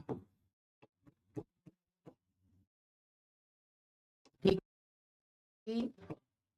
जो कपल है वो यूज करना चाह रहा है कि ठीक है हम ऐसी कोई गर्मरोधक विधि का इस्तेमाल कर ले। नहीं, वासु को क्यों पीटूंगी, नहीं भावना, अपना बिजी है। Vasu keep it from away from ice, ठीक है ना। अब उन्होंने यूज तो कर लिया कोई भी मतलब युक्ति, आईयूडी लगवा ली या कुछ भी, अब मन ही नहीं कर रहे हैं, अब वो इंटरकोर्स ही नहीं कर रहे हैं कि नहीं हम मन ही नहीं है, छोड़ो। अरे नहीं पीट रहा है भावना, अपना बैठा है, ठीक है। तो जो भी यूजर है, काम इच्छा मतलब काम करने की इच्छा। अब यहाँ पे बेटा जो काम है वो काम सेक्सुअल इंटरकोर्स है, ठीक है। हम जो आए दिन रोजमर्रा की जिंदगी में काम बोलते हैं, मैडम बहुत काम है, मैडम काम कर रही थी, मैडम घर के काम है इसलिए मैं पढ़ाई नहीं कर पा रही हूँ, तो हम बहुत जनरली जो काम वर्ड यूज करते हैं, बायो की हिंदी में उसको कामेच्छा से मतलब कामेच्छा बोला जाता है, मतलब उसको सेक्सुअल इंटरकोर्स से लिंक किया जा रहा है, ठीक है। तो काम करने की जो इच्छा है, सेक्सुअल इंटरकोर्स की जो इच्छा है, वो उसमें इंटरफेरेंस नहीं होगा। पता लगे हमने कोई ऐसा कॉन्ट्रासेप्टिव मेथड यूज कर लिया, अब काम ही करने का मन नहीं कर रहा है, ठीक है। तो यहाँ पे जो काम है बेटा वो काम है सेक्सुअल इंटरकोर्स, ठीक है ना। क्लियर है यहाँ तक, चलिए आगे बढ़े, ठीक है। नेक्स्ट इज बदना डाली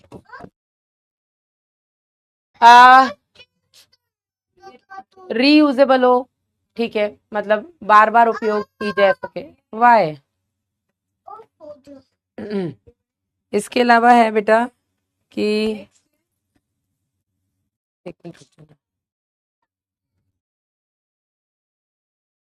हम इच्छा में बाधा ना डाले, फिर रीयूजेबल अगर हम नहीं लिखे तो क्या है अपना वो इरिवर्सिबल, रिवर्सिबल हो, रिवर्सिबल को हम क्या बोलेंगे, रिवर्सिबल को हम बोलते हैं रिवर्सिबल। रिवर्सिबल को हिंदी में क्या बोलते हैं यार, रिवर्सिबल को हिंदी में क्या बोलते हैं, एंजाइम में हमने पढ़ा था ना, रिवर्सिबल इरिवर्सिबल। मैं रिवर्सिबल की हिंदी भूल गई हूँ यार, जो रिवर्सिबल हो, रिवर्सिबल मतलब यार उत्क्रमणीय, थैंक यू मानसी, उत्क्रमणीय हो, ठीक है, उत्क्रमणीय हो यानी कि Vasu now I will slap you, don't disturb me. उत्क्रमणीय हो यानी कि शुड बी रिवर्सिबल। अब रिवर्सिबल का यहाँ पे क्या मतलब है बेटा, रिवर्सिबल का यहाँ पर मतलब ये है कि जब तक आपको बच्चे नहीं चाहिए तब तक आप उसको यूज करिए, ठीक है, लेकिन जब आपको बच्चा चाहिए आप उस तकनीक का इस्तेमाल बंद कर दें और आपको बच्चा हो जाएगा, ठीक है। तो रिवर्सिबल मतलब जब तक आप उसको यूज कर रहे हैं तब तक आप कंसीव नहीं कर रहे, मतलब कि गर्भधारण नहीं कर रहे हैं, लेकिन जैसे ही आप उसका यूज बंद कर रहे हैं आप गर्भधारण आसानी से कर सकते हैं, दिस इज रिवर्सिबल, समझे कि नहीं। नेक्स्ट इज आपका साइड इफेक्ट, अनुषंगी प्रभाव जो है उसके, अनुषंगी प्रभाव या इसको हम बोलेंगे दुष्प्रभाव, वो कम से कम हो या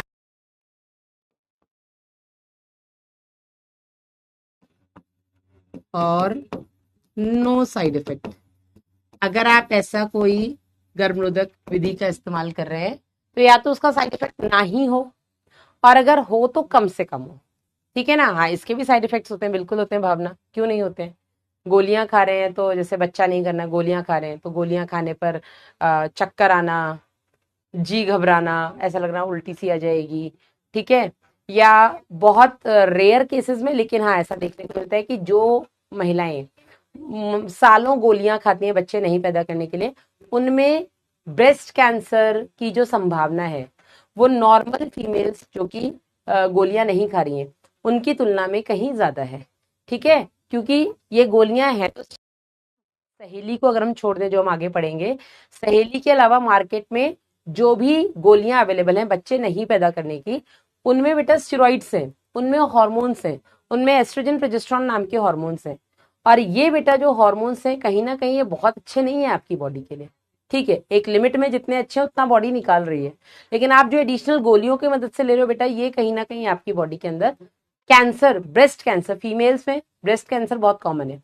ठीक है ना, तो ब्रेस्ट कैंसर का ये बहुत बड़ा रीजन है गोलियां। ठीक है, या हार्मोन से रिलेटेड, जो भी हार्मोन से रिलेटेड इंजेक्शन लगते हैं, हार्मोन से रिलेटेड गोलियां आ गई, हार्मोन से रिलेटेड आईयूडीज आ गए, बहुत सारे ऐसे तरीके हैं और वो बेटा इनके साइड इफेक्ट है।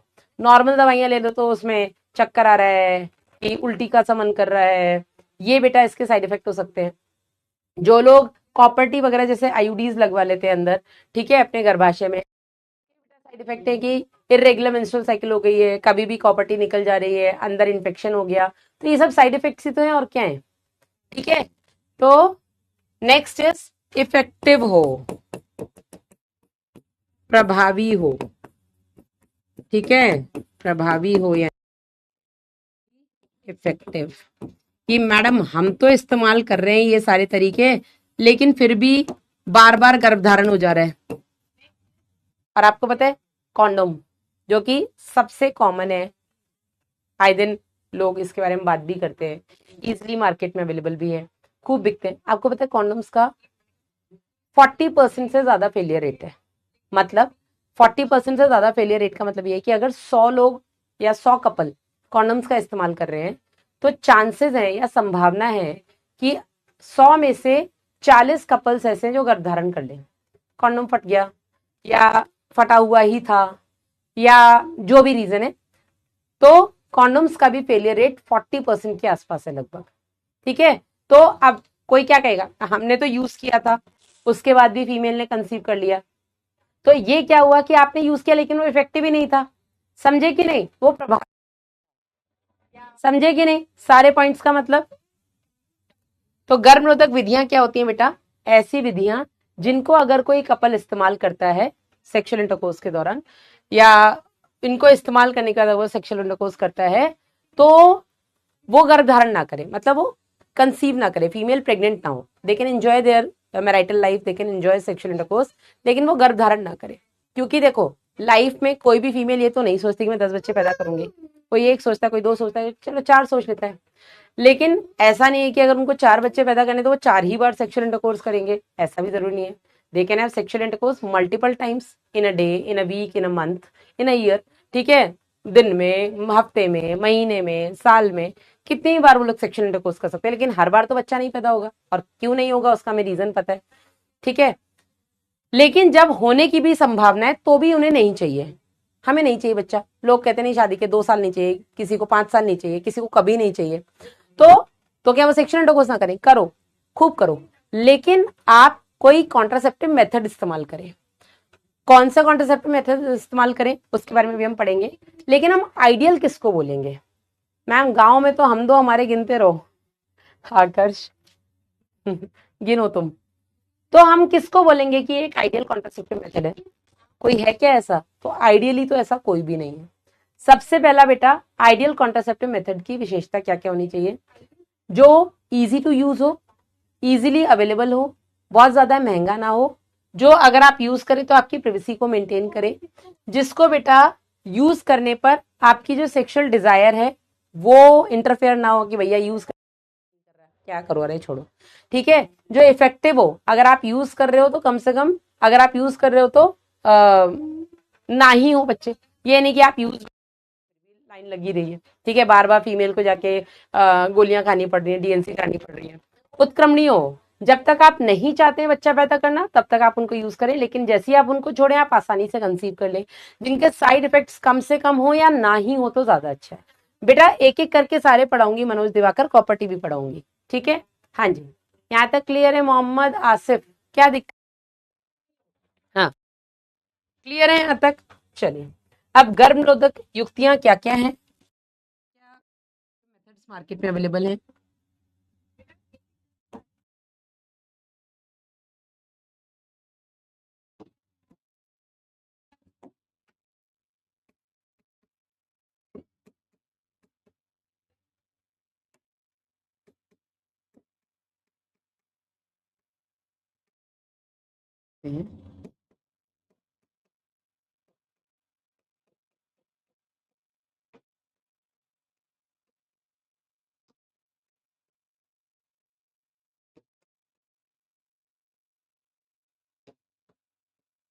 क्या क्या कॉन्ट्रासेप्टिव मेथड्स मार्केट में अवेलेबल हैं? तो एक हो गए बेटा आपके रिवर्सिबल, रिवर्सिबल को उत्क्रमणीय हम बोलेंगे।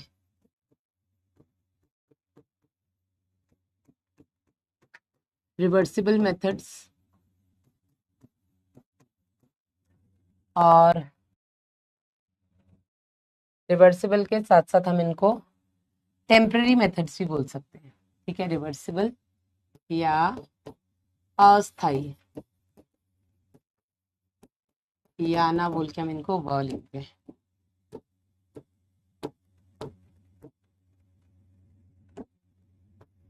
ठीक है, रिवर्सिबल एंड टेम्पररी। और दूसरे हो गए बेटा आपके अनुत्क्रमणीय और स्थाई यानी कि परमानेंट। Irreversible and permanent.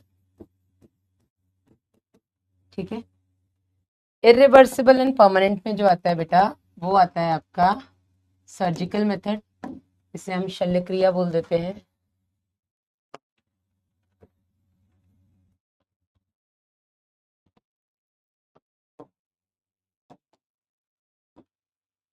इसमें आता है बेटा आपका शल्य क्रिया यानी कि सर्जिकल मेथड।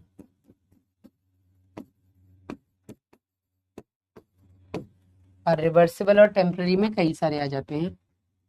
इसमें आ जाते हैं आपके प्राकृतिक विधियां, natural methods,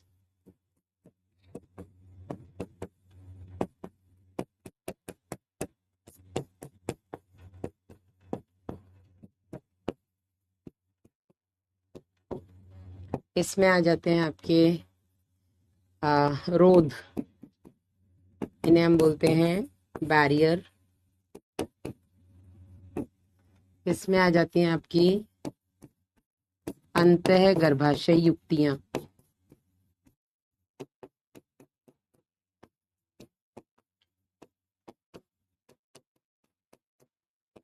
intra uterine devices, जिन्हें हम शॉर्ट में आईयूडीज बोल देते हैं। इसमें आ जाती हैं बेटा गोलियां, इन्हें हम पिल्स का अंतरूप, गोलियां अंतरूप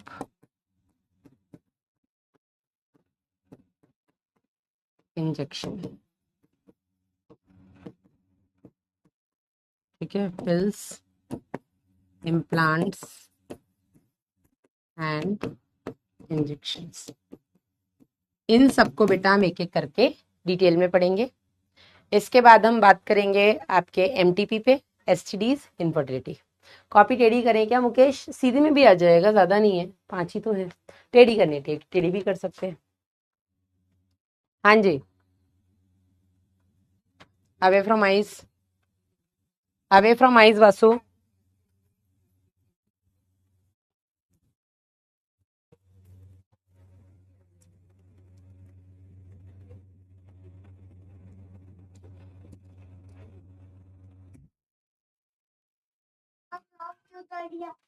not needed, room is very chilled now. ये लिख लीजिए जल्दी से।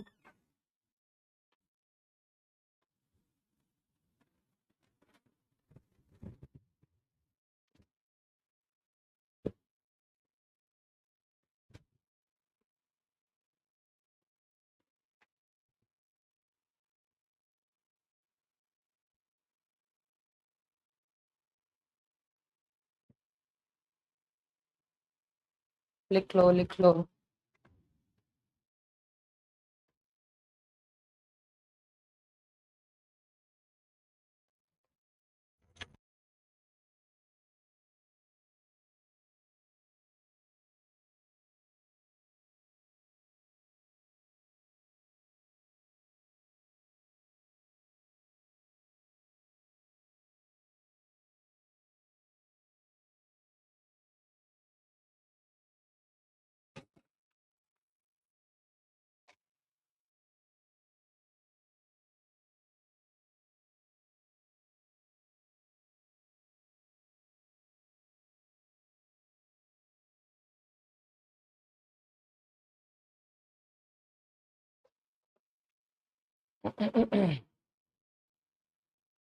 डन। चलिए एक बार एनसीईआरटी पढ़ लेते हैं, फिर हम कल करेंगे इसको। तो एनसीईआरटी क्या कहती है बेटा, पिछली शताब्दी में मतलब पिछले 100 सालों में किए गए अलग अलग क्षेत्रों में जो चहुमुखी विकास, चहुमुखी विकास मतलब हमने चारों दिशाओं में विकास किया है, चाहे वो एग्रीकल्चरल फील्ड हो, चाहे वो आपका टेक्निकल फील्ड हो, चाहे वो आपका मेडिकल फील्ड हो, चाहे वो कोई भी फील्ड हो, हमने हर जगह विकास किया है। ठीक है, जिससे लोगों का जीवन स्तर में महत्वपूर्ण रूप से सुधार हुआ है। ठीक है, ये भी आप एक पॉइंट लिख सकते हैं। बेटर लाइफस्टाइल, ये भी आप एक लिखेंगे, बेहतर जीवन स्तर, या क्या लिखेंगे यहाँ पे, ये भी लिखिएगा बेटा, जीवन स्तर में सुधार, ये भी एक पॉइंट है, यहाँ पे लिखिएगा, जगह नहीं है। ठीक है, बेटर लाइफस्टाइल, लोगों के जीवन स्तर में भी तो बहुत सुधार हुआ है, हाँ या नहीं। लोग ज्यादा हाइजीन प्रैक्टिस कर रहे हैं। पहले गांव में देखो वो कच्चे घर होते थे, अब घर पक्के हो गए हैं। कच्चे घर में बेटा वो मिट्टी विट्टी, ठीक है, धूल, एलर्जी, इसके ऑल्दो तब नहीं होती थी इतनी, आजकल ज्यादा हो। मेरे बेटे को एलर्जिक राइनाइटिस डायग्नोज हुआ है, मैं बहुत अपसेट हूँ पिछले 1 महीने से, क्या बताऊँ। इसके अलावा बेटा खाने पीने में बहुत सुधार हुआ है। अब कहने को सुधार हुआ है, लेकिन मुझे लगता है शहर और गांव के खाने में गांव का खाना आज भी ज्यादा हेल्दी है। पर साफ सफाई की अगर हम बात करें बेटा, तो गांव और शहरों में साफ सफाई में डिफरेंस तो दिखता है। ठीक है, गांव में वहीं बच्चे मिट्टी में ही सूसू कर रहे हैं, वहीं पॉटी कर रहे हैं, वहीं थोड़ी देर बाद लीपा पोती करके खाना खा लिया जा रहा है। शहरों में कहीं ना कहीं उस चीज में काफी, सर ममता एक एक करके सारे मेथड्स पढ़ाऊंगी, रोने वाली क्या बात है इसमें। ठीक है ना, तो कहीं ना कहीं बेटा लाइफस्टाइल में सुधार हुआ है ना। अगर हम फीमेल्स की लाइफस्टाइल की बात करें, तो बेचारी पहले सिर्फ चूल्हे चौके तक ही रह गई थी, आज वो बाहर निकली हैं, वो खुद को पैम्पर करती हैं। ठीक है, वो अपनी मेंटल हेल्थ के बारे में सोचती हैं, जो कि पहले नहीं सोचा। औरतों की मेंटल हेल्थ के बारे में कभी किसी ने नहीं सोचा है। खुद औरत सोच रही है और खुद ही औरत उसको नरक में भी पहुंचा रही है।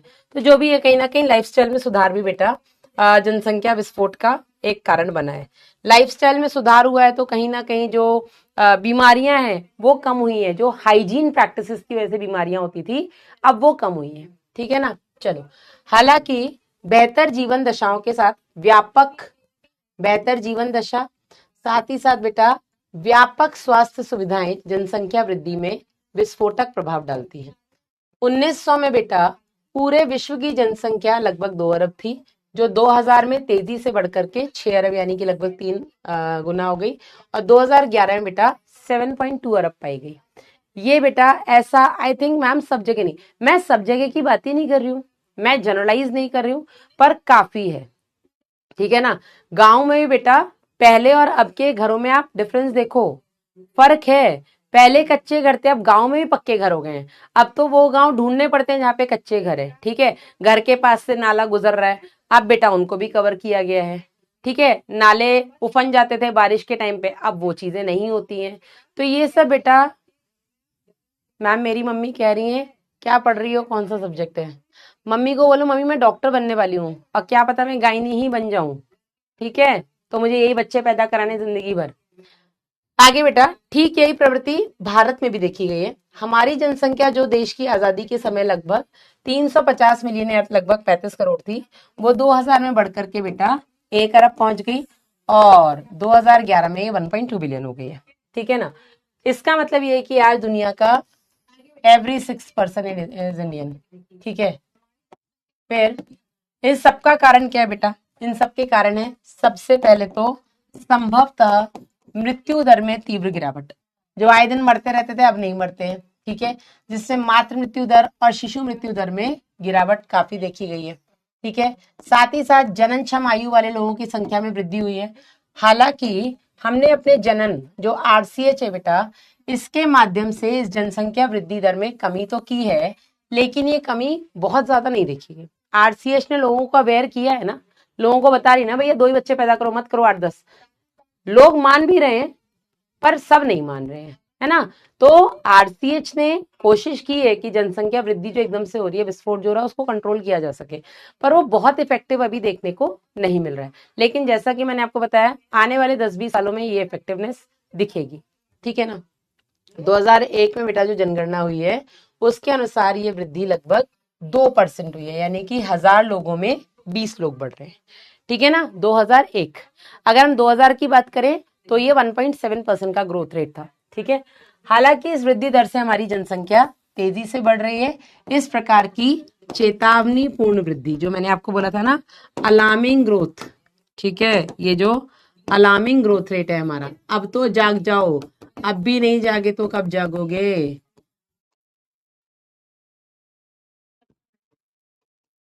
अब ना जगो तो जगो कब भाई। चेतावनी पूर्ण वृद्धि दर से मूलभूत आवश्यकताओं का अभाव हो सकता है, जैसे कि अन्न, आवास, कपड़े आदि। हमने भले ही इन मदों के क्षेत्र में महत्वपूर्ण प्रगति भी की है, हमने अच्छा हमारा फूड प्रोडक्शन बढ़ा है, ठीक है। घर जगह जगह पहले जमीन पे बनते थे, आजकल 20-20, 30-30, 40-40 मंजिल फ्लैट बन गए, तो आसानी से घर भी मिल जाएंगे। लेकिन फिर भी जिस हिसाब से बढ़ रही है बेटा ग्रोथ रेट, मुश्किल ही लग रहा है, ठीक है। इतने घर बनने के बाद भी लोग सड़कों पे है ही ना, क्योंकि महंगाई बढ़ गई है। पहले आप अपने मम्मी पापा से पूछिएगा, 20-30 लाख की कमाई में कोठियां बन जाती थी गांव में। अब बेटा शहरों में आप न्यूज सुनते हो, अभी अभी जून की बात है, पहले हफ्ते की ही, नोएडा में कितने आजकल केसेस हो रहे हैं, सोसाइटीज में घरों में आग लग रही है। घरों में आग नहीं, फ्लैट्स में आग लग रही है, आपको पता है। वो सुना था आपने न्यूज की, एक आईवी काउंटी करके एक नोएडा में सोसाइटी है, न्यूज में आया यार प्रॉपर, वहां पे फ्लैट में कान्हा जी के लिए कूलर लगाया हुआ था उन लोगों ने। अपने भगवान को मानते हैं लोग, बेटे की तरह उनको रखते हैं, ठीक है। तो उन्होंने उनके रूम में कूलर लगाया था कि मेरे कान्हा जी गर्मी में रह रहे हैं, उनको कूलर। तो उसमें कुछ शॉर्ट सर्किट हुआ, बिकॉज उन फ्लैट्स में तो एसी चलते हैं ना, बट कान्हा जी के लिए कूलर लगाया हुआ था। उसमें कुछ शॉर्ट सर्किट हुआ और पूरे घर में। आपको पता है उस फ्लैट की कीमत क्या थी? आईवी काउंटी के उस फ्लैट की कीमत 7 करोड़ थी। 7 करोड़। फ्लैट समझते हैं आप? 40 मंजिल इमारत में आपको एक छोटा सा डब्बा दे दिया है, दैट इज फ्लैट। पर उस फ्लैट की कीमत वो 7 करोड़ जिसमें आग लगी है, ठीक है ना। तो इतनी रेट हो गए हैं, इतनी कीमतें बढ़ गई हैं इनकी, कि हर कोई वो भी नहीं अफोर्ड कर पा रहा है, ठीक है। और जहां हम रह रहे हैं गुड़गांव में, तो भाई 100 करोड़ का फ्लैट सुना है आपने? फ्लैट है, 100 करोड़ के फ्लैट है यहाँ पे, फ्लैट। यहाँ लोग करोड़ों से नीचे बात नहीं करते, ठीक है। तो कैसे हर इंसान को ये चीजें मिले? आगे बेटा, हमने भले ही इन मदों में बहुत प्रगति की है, इसलिए सरकार पर यह दबाव है कि इस प्रकार की जनसंख्या वृद्धि दर को काबू में रखने के लिए गंभीर उपाय अपनाए जाए। इस प्रकार की समस्या से निपटने के लिए एक महत्वपूर्ण उपाय ये भी था कि बेटा छोटे परिवार को बढ़ावा देने हेतु गर्भ निरोधक जो भी उपाय हैं, जो युक्तियां हैं, उनको अपनाने के लिए हम लोगों को प्रेरित करें, ठीक है ना। आज दुनिया का हर छठा आदमी भारतीय। मैडम इसका क्या मतलब हुआ?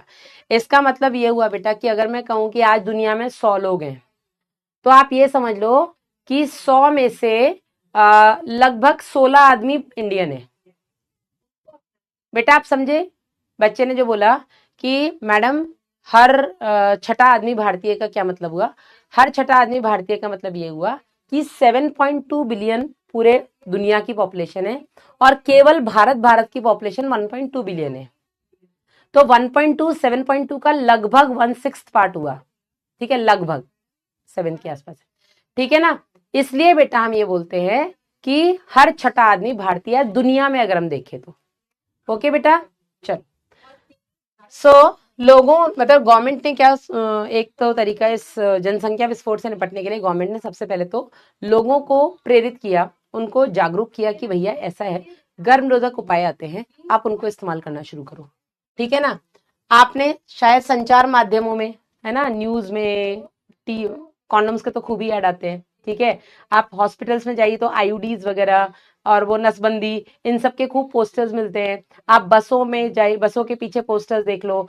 आप इधर ये बस स्टैंड, रेलवे स्टेशन, यहाँ पे पोस्टर्स देख लो, खूब इन सब के पोस्टर्स लगे रहते हैं। छोटा परिवार सुखी परिवार, ये सब चीजें लोगों ने लोगों को सरकार ने मोटिवेट करने के लिए, जागरूक करने के लिए ये सब लगाया हुआ है। ठीक है ना। तो माध्यम में विज्ञापनों के साथ साथ सुखी परिवार को प्रदर्शित करते हुए पोस्टर और पर्चे भी देखे, जहाँ एक खुशहाल जोड़े के साथ 2 बच्चे होते हैं, हम दो हमारे दो का नारा लगा होता है। ठीक है। बहुत सारे जोड़ों ने, स्पेशली शहरों में जो दोनों ही वर्किंग है, हस्बैंड वाइफ, तो भैया महीने का 15,000 मेड को भी दो, हमने भी रखी वासु के लिए साल भर। ठीक है। तो कैसे करें, हम नौकरी करें, अगला नौकरी करे, बच्चा कौन पाले, तो भैया मेड्स रखी गई हैं, क्या करें। तो अब इतना इतना खर्चा करेंगे तो कैसे हम 2-2 4-4 बच्चे पैदा कर पाएंगे। ठीक है। तो शहरों में तो जो दोनों ही वर्किंग कपल्स हैं, ठीक है, तो वहां पे हम दो हमारा एक का नारा लग गया है, तो दूसरा हम कर ही नहीं पा रहे, इतनी महंगी फीस है इनकी, क्या करें। विवाह की वैधानिक आयु, तो हमने जो वैधानिक आयु है विवाह की, वो 18 और 21 फीमेल और मेल की निश्चित कर दी है। इससे निपटने के लिए छोटे परिवार के जो जोड़े हैं बेटा, उनको प्रोत्साहित किया जा रहा है। यहाँ पर कुछ सामान्य तौर पर इस्तेमाल होने वाले गर्भनिरोधक विधियों के बारे में बताया गया है। तो एक आदर्श गर्भनिरोधक विधि क्या होती है? आदर्श गर्भनिरोधक विधि बेटा वो है जो भी यूजर है उसके हितों की रक्षा करने वाला, आसानी से उपलब्ध हो, ठीक है, इफेक्टिव हो, ठीक है, जिसके साइड इफेक्ट या तो हो ना, और अगर हो भी तो कम से कम हो, ठीक है, इसके साथ ही उसकी कामेच्छा में बाधक ना हो, ठीक है। और आजकल बहुत सारे ऐसे, तो ये कुछ बताए हैं पॉइंट्स, मैंने आपको और लिखा दिए। तो आसानी से उपलब्ध हो, इफेक्टिव हो, जिसके साइड इफेक्ट्स ना के बराबर हो या ना हो तो और अच्छा है, ठीक है, और उनके सेक्सुअल इंटरकोर्स की जो डिजायर है उसमें इंटरफेयर ना करे। इसके अलावा मैंने आपको बताया रिवर्सिबल होना चाहिए, इजीली अवेलेबल होना चाहिए, पॉकेट फ्रेंडली होना चाहिए, ये सब हमने और बता दिए। ठीक है। आजकल बेटा व्यापक परिधि के गर्भनिरोधक साधन जैसे कि आसानी से उपलब्ध हैं, उन्हें मोटे तौर पर हमने प्राकृतिक, रोध, आयुडीज, गोलियां, टीके, अंतरों और शल्य क्रियात्मक रूप से बांटा हुआ है। अब एक एक करके हम इन सबको डिटेल में पढ़ेंगे कल। ठीक है ना। तो इसमें भी 2 क्लासेस लगेंगी अपनी, एक क्लास में हम एमटीपी, और 3 से 4 क्लास लगेंगी, अपना ये सिलेबस, अपना ये चैप्टर जो है वो खत्म हो जाए। ठीक है।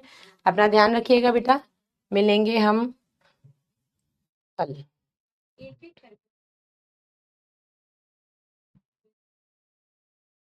क्वेश्चंस मैं आज कराऊं या कल ही? आज पोल नहीं चल रहा है, मैं क्वेश्चंस कल ही कराऊंगी आपको। ठीक है।